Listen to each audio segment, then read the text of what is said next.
Relations between the EU and the Republic of Belarus have always been difficult due to the latter's repeated failure to commit itself to the protection of democratic principles and civil and political rights.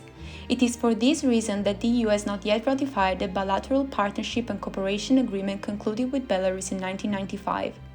Attempted relations were interrupted at some point between 1996 and 1997 after the establishment of a totalitarian regime under the presidency of Alexander Lukashenko. He has been responsible not only for the enactment of a new anti-democratic constitution, but also for widespread repression against political oppositions and unlawful restrictions of fundamental freedoms.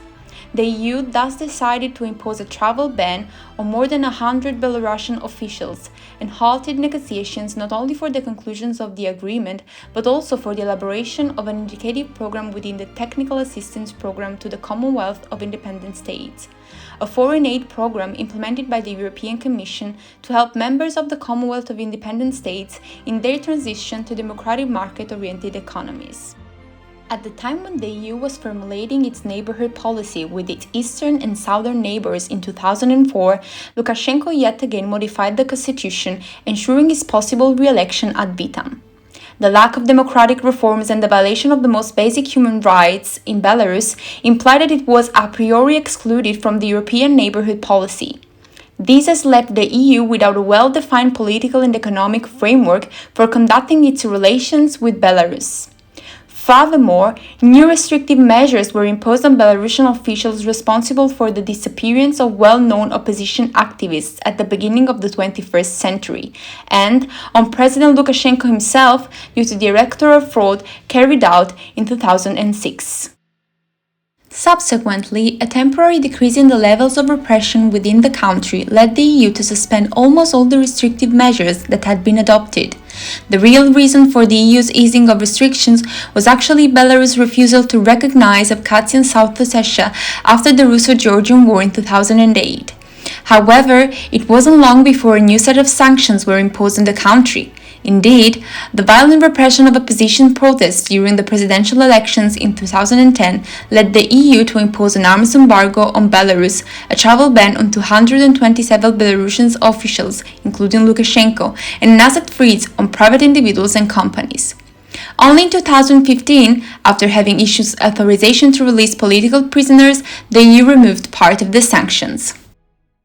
But what has marked the definitive breakdown of the relations between Belarus and the EU are the events that occurred in 2020.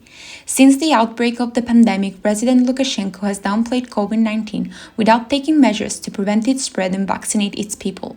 Thousands of people have died of COVID, but the cause of death reported by the authorities on the registry is different.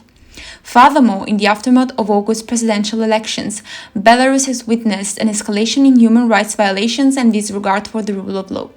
Right after the exit poll, electricity was switched off and internet was cut off throughout the country. Authorities violently suppressed the protests that had been sparked in many cities, and many opposition members and journalists were intimidated and arrested. Svetlana Tikhanovskaya, the opposition presidential candidate, was forced to leave the country and take refuge in nearby Lithuania.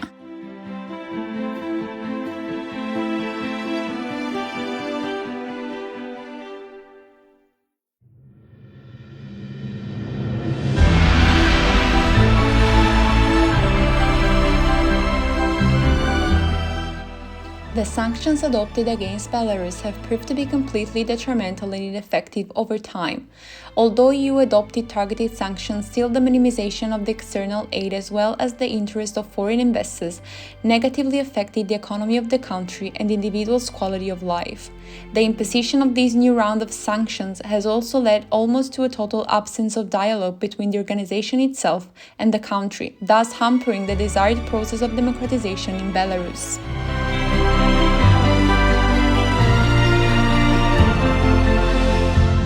In the past, Russia has been a financial and ideological support of the Belarusian regime. However, when the latter reduced the disbursement of aid, the Belarusian government therefore decided to bring it closer to the EU again. Indeed, throughout the years, Belarus has faced a gradual deterioration in trade relations with Russians, not only in the energy sector, but also due to the decrease in demand from Russian markets due to the financial crisis. For this reason, the search of external alternatives has become increasingly urgent for Belarus, that once again faces the question of whether it is possible to circumvent the political and institutional reforms required by the EU in order to finally be able to launch the Cooperation and Development Program.